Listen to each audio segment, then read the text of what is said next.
Alright, hello there ladies and gentlemen. Moltrap here with me is Caldor, and welcome back to the GSL Team League. I know you've been waiting for it. And today we're going to have FXO versus Slayers. You can see that right there, the two banner banners. These teams have been battling it out, and they have been winning and they've also been losing. This is the consolation match, the last chance for both of these teams to stay in the Team League.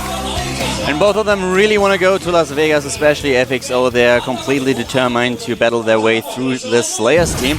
And well, with the recent adjustments to the team itself, they have quite a good shot at it. Ganji and Teja both left Slayers just recently, so this is definitely an upset for today's match in regards to the Slayers team strength. Yeah, I remember the last time we casted Slayers, you know, they lost their match. That's why they're here in the consolation match.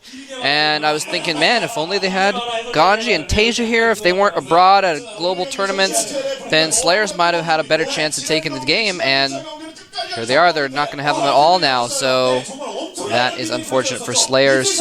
FXO is going to have the work cut out for them regardless, though. They still have a lot of strong players on the bench. On the other hand, the Slayers people seem to be really, really relaxed. I was just taking pictures before of the Slayers team and the FXO team before and tweeted them, and they just pulled faces and everything. It was really, really funny. So the Slayers guys are in a really good spirit now. Yeah, definitely. So we're going to take a look at those teams, at our teams today. And here we have them, head coach Choya for the FXO team, and well, we have the captain who is Oz, and he is in desperate need of a haircut. Wolf will probably be able to elaborate on a little bit about it, but he is not here today. You'll see later on that, well, what I mean. We have the Slayers captain, it is Lisha, and today is going to be very, very interesting. The Slayers team has a pretty nice record in the GSTL. On the other hand, we have FXO with only 33% win ratio, which is a little bit odd. They have just a great lineup. We'll probably have a closer look at the lineups in just a few seconds. But this is definitely going to be a very exciting team battle. I think that might be one of the closest ones we've seen so far. I'm really looking forward to these games. Our opening match today on Daybreak will be Lucky against Puzzle. Yeah, I think this will be a very, very close match. Both these teams are very even. They both have one big superstar. I mean, this is, let's not beat around the bush too much. We're all hoping for MMA versus Lenok. That would be epic. But here come the teams marching out to their benches. FXO in the orange and white, Slayers in the blue. And they are both ready. There's Choya and Slayers Jessica shaking hands and having their huddles going on here. A lot of very strong players in addition to those stars as well. Slayers obviously headed up by MMA, and FXO has Lenok. But there's so many other good players on both those teams. You know, Lucky's going to be starting out. Puzzle is very good. They also have Ryung still there on the bench as well. Lots of really good players on both teams, so we're going to see a really, really cool matchup today, I believe. It will definitely be great, and it's going to be interesting to see who exactly FXO and Slayers are going to send out today. It's the last chance, as Moltrap already mentioned, so both of them will make sure that they send out their best players in order to save their chance to go to Las Vegas. Yes, indeed. Yeah, I mean, we were talking to Oz earlier about his haircut earlier, you know, making fun of his hair. He doesn't have one right now.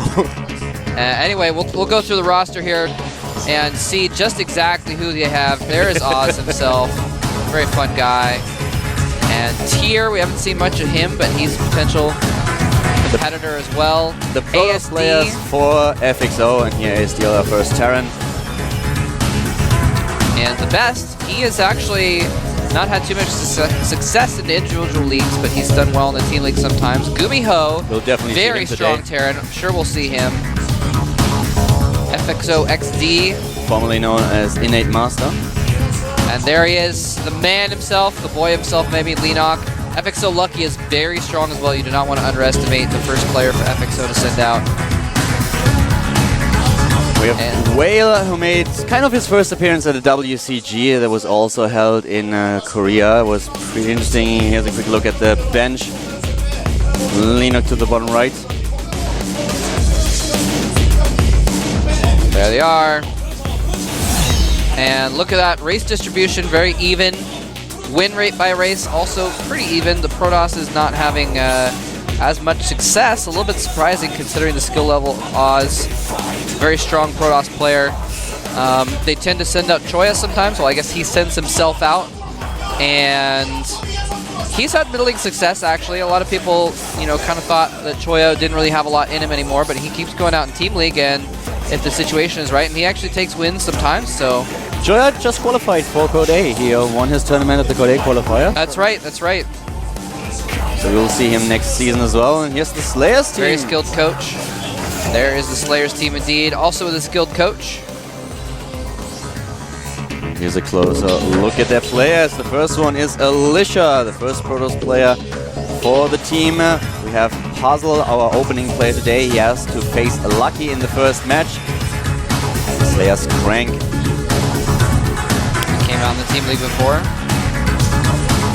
And there's Boxer. Did not make it yesterday into Code S. New addition to the roster, Slayers Clyde might come out as well. There's MMA. He's so adorable. I always think this intro is funny for Ryung because he's such a whimsical guy. He doesn't really look at that in that introduction. There's Min. We haven't seen him in a while.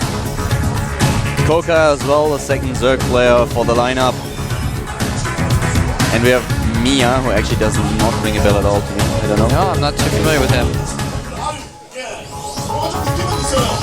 So there you have it, ladies and gentlemen. Those are the rosters. Those are the weapons that will be employed.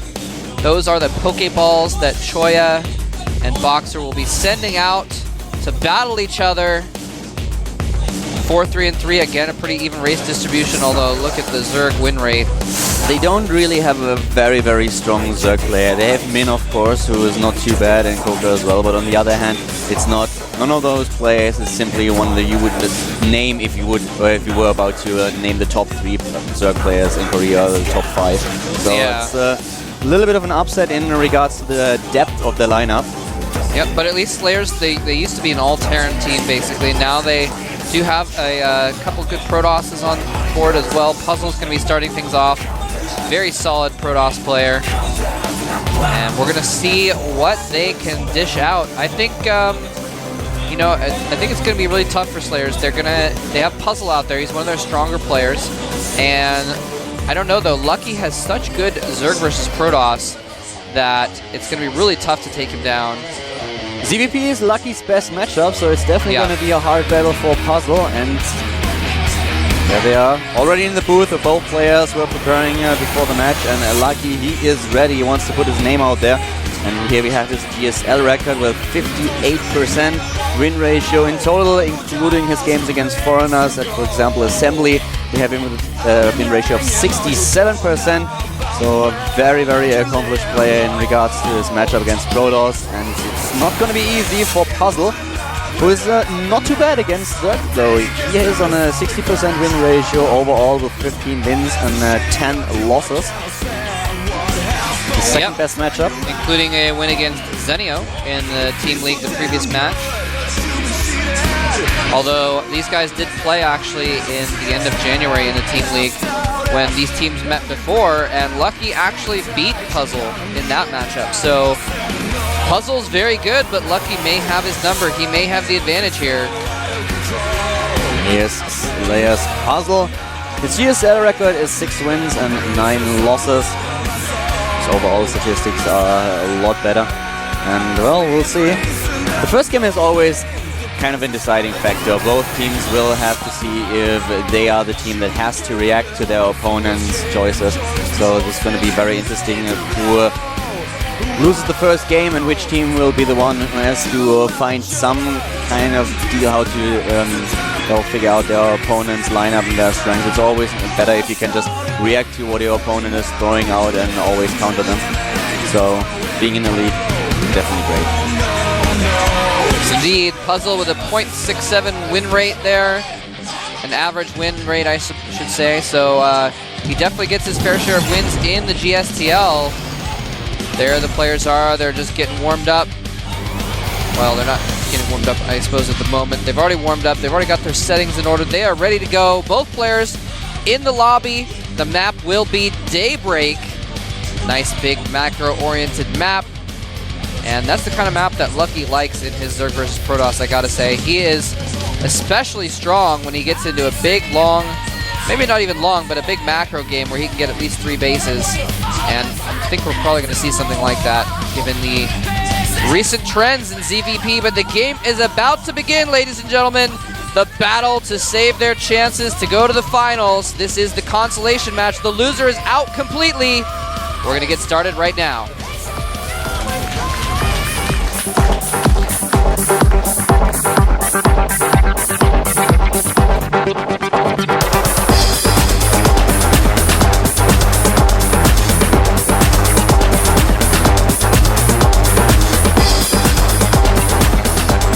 Here we go to the bottom left of Daybreak. We have the first player in today's FXO team. We have the Zerg player in the red. FXO Lucky! Very, very good Zerg versus Protoss player, and he is up against the Protoss to the top right, against the Protoss player, starting for Team Slayers in the blue. It is Slayers Puzzle!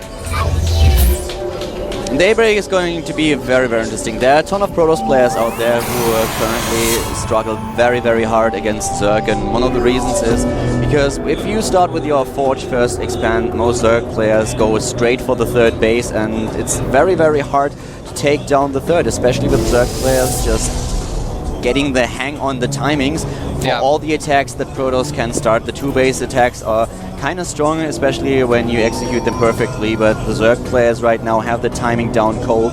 Usually we see at the 7-minute mark up to 7:30. 4 plus GSTL. See you in Vegas.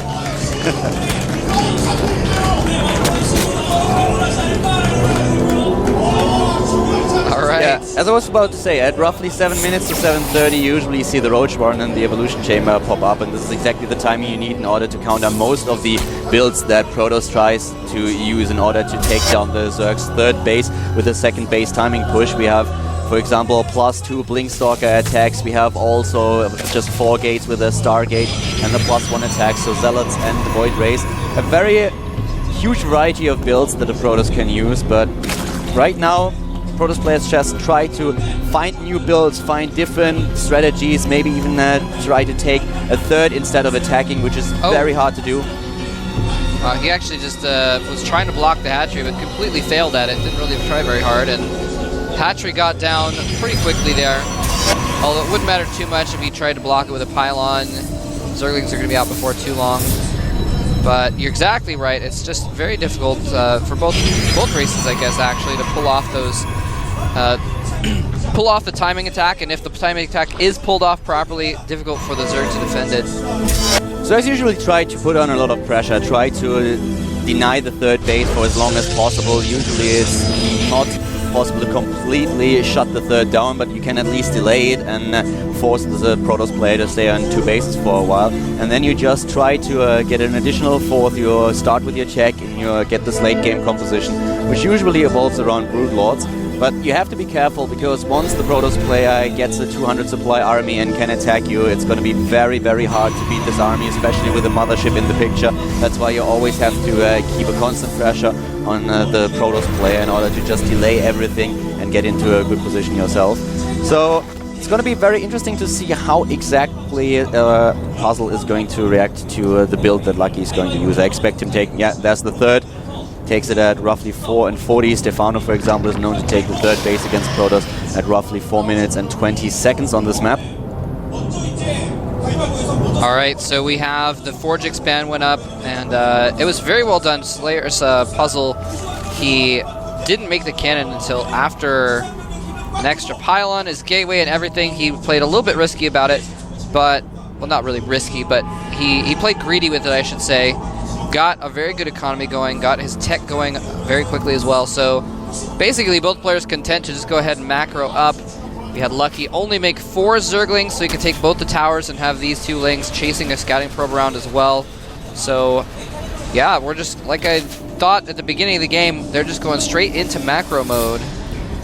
You can definitely try to get the cannon a little bit later on Daybreak. Daybreak is one of these maps Yeah. where it's common that you start with, well, you focus a little bit more on the economy because the middle path is just blocked between the two paces, and therefore takes quite a while in order to get to your opponent's base, and usually the Zerg does not try to be all too aggressive. Puzzle had a probe out as well, so he could scout what was happening. And now he's moving out with 2 Zealots, just trying to clear the Xenaga watchtowers. We have him with a +1 attack upgrade, so we'll definitely see a gateway play by him. The Lynx trying to get in there, at least get a quick look at the Forge. And the Zealots still on a route. We have the first sentry being built, and Lucky is now just completely droning up. We have 6 minutes and 50 seconds on the in-game clock, so very soon there is the Roach Warren, and the Evolution Chamber will follow. Yep, there it is. A little bit earlier. I actually expected him to get them a bit later, like at 7:20, but now we have him even before the 7-minute mark, getting all those 2 buildings that he needs in order to be safe against anything that Puzzle can throw at him, be it DTs, be it Void Rays, or air pressure, or whatever. And the Overlord gets into the main base and spots the 3 gateways immediately. We should at least get a couple of additional buildings. We have 2 additional gas at the expansion. Yeah, all this is just very, very standard play here. We're not seeing anything too unusual. The lair just going up at about the 8-minute mark here. And, you know, very standard according to this style of play. Again, I really expected these guys to play just a big macro game. That's exactly what they're doing. Not really very many attack units on the map yet. Just the first few roaches being made right now, and only a handful of sentries and zealots in play. Puzzle's not going to be too aggressive. He only has 4 gates, which is definitely not enough to take a Lucky down, so he's moving out. I would have expected him to go for a lot more gates, but he transitions with 4 gates into robotics now. So he's just poking out with his army, trying to do some pressure, and has a very, very sentry and zealot-heavy army. The pylon has been... Well, he could not deny it, he could not kill the probe, but he knows everything that's happening right now, so Lucky will be ready for this. And at the same time, as you mentioned, Mole Trap, you now have the lair take nearly done, and speed for the Zerglings, but, well, even with good force fields, the Roaches will be cleaning this up. Or at least defending against it. Yep. Yeah, and he's just going to get forced back here, for the moment at least. Puzzle looks like he wants to put some aggression on here, but Lucky already has a ton of Roaches. He's building more Roaches. Zergling speed is actually not even done yet, but he is getting Burrow as well, which is going to help out those Roaches very greatly if he decides to put on some pressure. Well, and there's an Overlord camping near that pylon, so he knows exactly what unit Slayer's Puzzle is warping in as well. Puzzle won't attack with this. He definitely will not. He does not have the gates to support it, so he would be completely overwhelmed by Lucky. But he's poking out and forces Lucky to get a ton of units, as you can see. We have Lynx, we have Roaches. He is not investing too much in his economy. He is at 56 drones, but we have Puzzle on a 55, so this is not too bad for Puzzle right now. He's getting a third, and this is exactly what we talked about earlier. With the timings and most Zerg players having exactly the perfect builds in order to counter all those 2-base pushes, so Protoss players try to take their third now a little bit sooner, because a Protoss player on 3 bases is just so much stronger, especially with the 2 gas can open new tech ways, and this is what we are going to see. Plus, I'll add 2 additional gates, so he's now on 6, and he's going for Immortals, and is already adding his Twilight Council so that he can start with the +2 upgrades after reaching 1-1. Yeah, and we do have a group of Lings, by the way, running around the bottom right of the map. Might be going for that brand new third, which is completely unprotected. He sees it coming, though, warps in a round of Zealots, and that is going to force those Lings back. Beautiful reaction by Puzzle. +1 is done, so there's no way that Lucky can just take down the third with only a few Lings. He needs a lot more in order to contest it. But he has the scouting information at least. He knows there's a third base now. He started to drone up again after realizing that Puzzle is not going to push out. We have him now not only with Burrow, but also with Burrow movement. And, well, Puzzle is adding more and more Immortals, and I really like this because he is facing a Zerg army that mainly consists out of Lings and, of course, Roaches. So with the Immortals and the upgrades that he has for his Zealots, he will be able to counter both. It's a very strong army for Puzzle, and he's adding additional gates just to make it a lot more stronger and to be able to completely rebuild the army after the fight.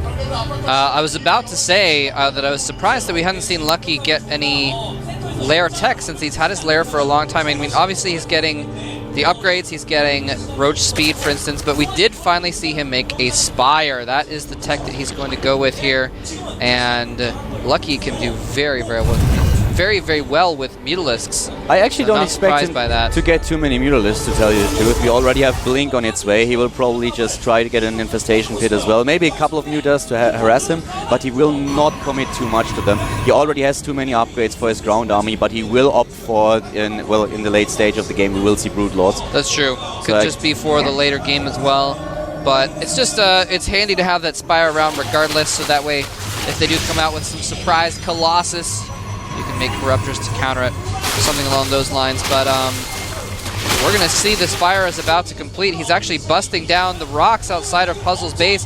FXO Lucky has been macroing like a boss. He's at 199 supplies, maxed out versus the 150 of Slayer's Puzzle. Sending in a Distractionary Force down here to the third while he attacks the Natural as well. Burrowed Roach is going underneath the force fields to attack, and they're going to pop out any second now. There they go. He's trying to defend 2 different locations at once. It's so difficult to do, though, but he is doing force fields that are keeping him back, despite the fact he can burrow underneath, and Lucky's forces get slaughtered. Slayer's Puzzle dropped a grand total of 4 supply during that engagement. It was actually a very, very great positioning that Puzzle had. He was able to split his Immortals perfectly. And now we have a lot of Mutalisks being built. He's going for 14. I don't think that he will commit too much to it. Just having like 40 Mutalisks for the tech switch in order to surprise him. But he should definitely start attack right now. If he commits to Mutalisk, I don't think that it will... That won't work. That just simply won't work. Not with Blink and Storm halfway done. He can't pull this off now. Well, he is going with a lot of Zerglings. Nope, he's going to fall back. Doesn't want to engage on that ramp. If he can catch him out in the open, that would be better.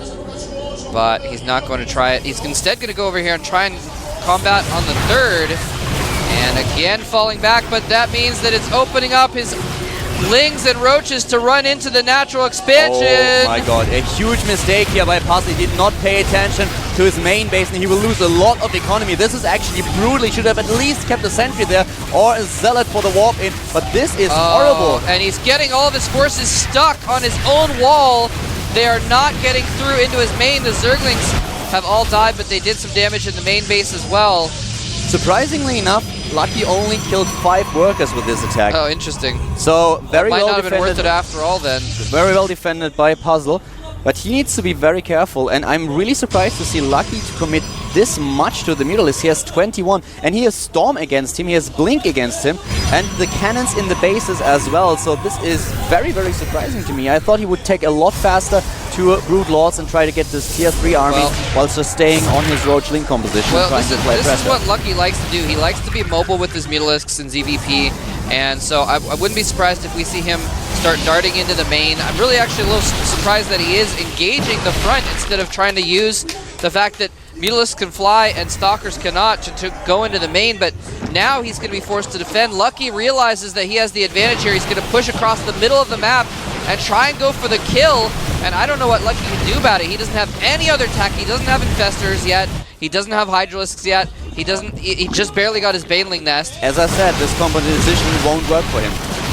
This just simply won't work for him. He needs to try to go for a counter-attack, and this is exactly what he does right now, but I don't think it will be enough. He does not have the numbers, and if there are High Templars, and there are, and a lot of cannons, just look at the storms. This is beautiful. He might be able to take down the cannons. Oh, only one pilot. Is this the only pilot powering all the cannons? No, it's actually not. There are 2 additional ones.